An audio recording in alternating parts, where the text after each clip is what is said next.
കേരളത്തിലെ ആദ്യ സ്വകാര്യ വിമാന കമ്പനി എയർ കേരളയുടെ കോർപ്പറേറ്റ് ഓഫീസ് ആലുവയിൽ തുറന്നു.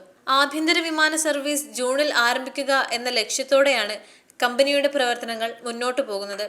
വ്യവസായ മന്ത്രി ശ്രീ പി രാജീവ് എയർ കേരളയുടെ കോർപ്പറേറ്റ് ഓഫീസ് ഉദ്ഘാടനം ചെയ്തു. ഇങ്ങനെയൊരു സംവിധാനം ഏറെക്കാലമായി നാട് ചർച്ച ചെയ്യുന്ന രൂപത്തിലുള്ളത് ആരംഭിക്കാൻ മുൻകൈ എടുത്ത എല്ലാവരെയും, അതിൻ്റെ ചെയർമാൻ, MD, വൈസ് ചെയർമാൻ, മറ്റ് ഷെയർ ഹോൾഡേഴ്സ്, ബോർഡ് മെമ്പേഴ്സ് എല്ലാവരെയും ഞാൻ ഈ സന്ദർഭത്തിൽ പ്രത്യേകം അഭിനന്ദിക്കുന്നു. ജൂണിൽ പറക്കാൻ തുടങ്ങുമെന്നാണ് ഇപ്പോൾ സൂചിപ്പിച്ചത്. ജൂണിൽ തന്നെ പറക്കാൻ തുടങ്ങാൻ കഴിയട്ടെ.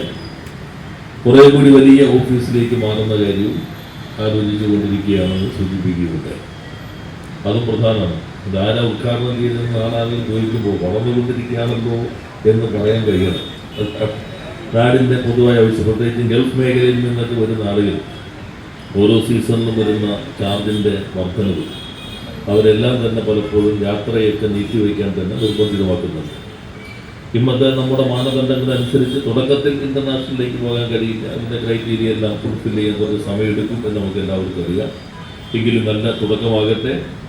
നിശ്ചിതമായ സമയക്രമത്തിലാണ് ഇപ്പോൾ പ്രവർത്തനങ്ങൾ ഇവർ മുന്നോട്ട് കൊണ്ടുപോകുന്നത്. പ്രൊഫഷണലായ ഒരു മാനേജ്മെന്റ് ഇതിന്റെ പുറകിലുണ്ട്. എല്ലാവരെയും അഭിനന്ദിക്കുന്നു. എയർ കേരളയ്ക്ക് സംസ്ഥാന സർക്കാരിന്റെ പൂർണ്ണ പിന്തുണയുണ്ടാകുമെന്ന് മന്ത്രി പറഞ്ഞു.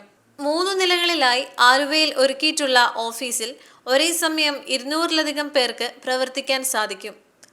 കേരളത്തിൽ നിന്ന് തന്നെ ഒരു ഏവിയേഷൻ കമ്പനി കടന്നു വരുന്നത് നമ്മുടെ നാടിന്റെ വികസന സ്വപ്നങ്ങൾക്ക് പുതിയ ചിറകുകൾ നൽകുകയാണെന്ന് മന്ത്രി പി രാജീവ് പറഞ്ഞു. കമ്പനി പുതിയ തൊഴിലവസരങ്ങൾ ഒരുക്കുന്നതിനൊപ്പം കേരളത്തിലേക്ക് കൂടുതൽ വിമാനങ്ങളും മലയാളികൾക്ക് പുതിയ ലക്ഷ്യസ്ഥാനങ്ങളിലേക്കുള്ള യാത്രകളും സാധ്യമാക്കാൻ പോകുകയാണെന്നും മന്ത്രി പറഞ്ഞു. എയർ കേരളയുടെ ആഭ്യന്തര വിമാന സർവീസ് ജൂണിൽ നെടുമ്പാശ്ശേരിയിൽ നിന്ന് തുടങ്ങും. രാജ്യത്തെ വിവിധ നഗരങ്ങളെ ബന്ധിപ്പിച്ചാണ് ആഭ്യന്തര വിമാന സർവീസ് തുടങ്ങുന്നത്. 72 സീറ്റ് ഇക്കോണമി ക്ലാസ് ATR വിമാനങ്ങളായിരിക്കും ഈ സർവീസിന് ഉപയോഗിക്കുക.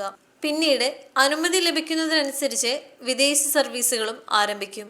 MPമാരായ ഹൈബി ഈഡൻ, ബെന്നി ബെഹനാൻ, സയ്യിദ് മുനവറലി ശിഹാബ് തങ്ങൾ, MLAമാരായ അൻവർ സാദത്ത്, റോജി M. ജോൺ, ആലുവ നഗരസഭ chairman MO John, vice chairperson Saiji Jolly, Air Kerala chairman Afi Ahmed, vice chairman Ayoob Kallada, CEO Harish Kutty എന്നിവർ സംസാരിച്ചു. എയർ കേരള ലോഗോ പ്രകാശനവും ചടങ്ങിൽ നടക്കുകയുണ്ടായി. എയർ കേരള ഭാരവാഹികളോടൊപ്പം CS ആഷിഖ്, ശ്രീജിത്ത് കുനിയിൽ, എയർ കേരളയുടെ ഉന്നത ഉദ്യോഗസ്ഥർ എന്നിവരും പങ്കെടുത്തു.